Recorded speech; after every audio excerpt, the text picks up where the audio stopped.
A huge book like Sapiens by Yuval Noah Harari can't be covered in a book summary, but let's go ahead and run over some awesome concepts from it that you can think about, mull and cogitate over while you're on your treadmill. Let's look at the 3 revolutions who shaped who we are. Number 1, the cognitive revolution. This started 70,000 years ago when Homo sapiens began to start elaborate cultures. Then came along the agricultural revolution 12,000 years ago, and of course the scientific revolution 500 years ago. Now, of course, writes Harari, animals who were much like modern humans first appeared 2.5 million years ago, and these were other species of humans. Let's remind ourselves again that species are grouped together under the heading genus. For example, lions and tigers are different species under the genus Panthera. So lions would be Panthera leo, for example, and we are Homo sapiens, or wise man. So I guess my house cat is Panthera house cat. Humans first evolved in East Africa 2.5 million years ago from an earlier genus of apes called Australopithecus, which means southern ape. These guys migrated to colder and warmer climates in North Africa, Europe, and Asia. Hence, to survive, they evolved in different directions. And then we got different species of Homo. For instance, Homo neanderthalensis, meaning Neanderthals, who were huge and bulky and strong, like Arnold Schwarzenegger.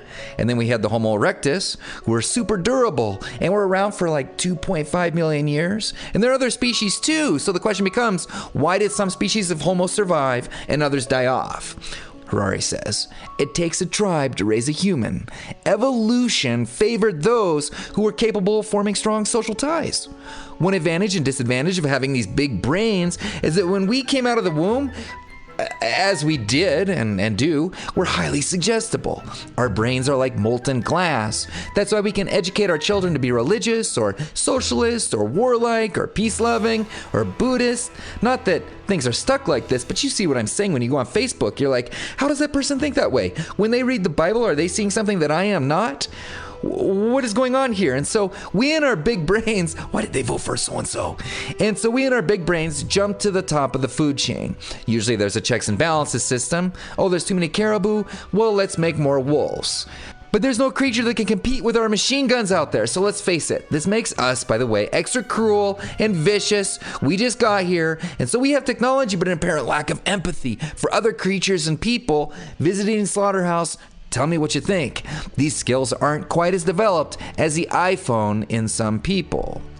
300,000 years ago, erectus were using fire, and some scholars believed that this is what inadvertently gave us our big brains, because then we could suddenly eat more kinds of food, like wheat. We didn't have to spend all this time chewing on raw food. A single hour suffices. Heck, I can eat in 15 minutes. I'm not joking. Down at the food buffet bar at the good food store down the street, our intestines literally became shorter, and our brains became bigger.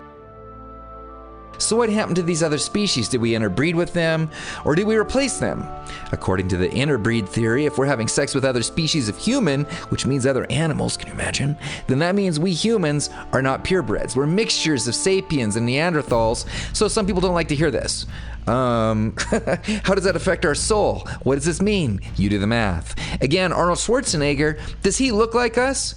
On the other hand, we have the replacement theory, and this means sapiens were so far advanced that there was this huge gulf. I'm not more advanced than anybody, I want to say.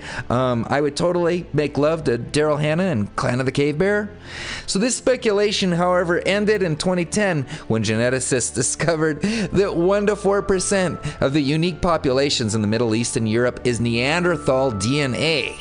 And these other creatures too, we're not purebreds. We come from this whole family. Biology is not black and white. Here's a great passage from Sapiens where Harari writes, what kind of cultures, societies, and political structures would have emerged in a world where several different human species coexisted? How, for example, would religious faiths have unfolded? Would the book of Genesis have declared that Neanderthals descend from Adam and Eve? Would Jesus have died for the sins of the Denisovans? Would Neanderthals have been able to serve in the Roman legions? Would the Declaration of Independence say that all species of the genus Homo are created equal? Would Karl Marx have urged workers of all the species to unite? Weird, right? Our lack of brothers and sisters makes us feel like we're alone on this planet. On the other hand, we don't seem to be a big fan of differences, do we? Look at how our cultures treat people of different colors, of different sexual orientations, for example. We can postulate that this is why our ancestors wiped out the Neanderthals. They were too familiar to ignore, but too different to tolerate. Guess what, guys? That's just chapter 1. See what I mean? Maybe we'll do more. Thank you so much for joining me today, and feel free to share this video with any of your friends. This book, Sapiens, is a must-read. Don't forget to hit that subscribe and thumbs up button if you haven't already. And please tell me down in the comments below, would you have sex with another species?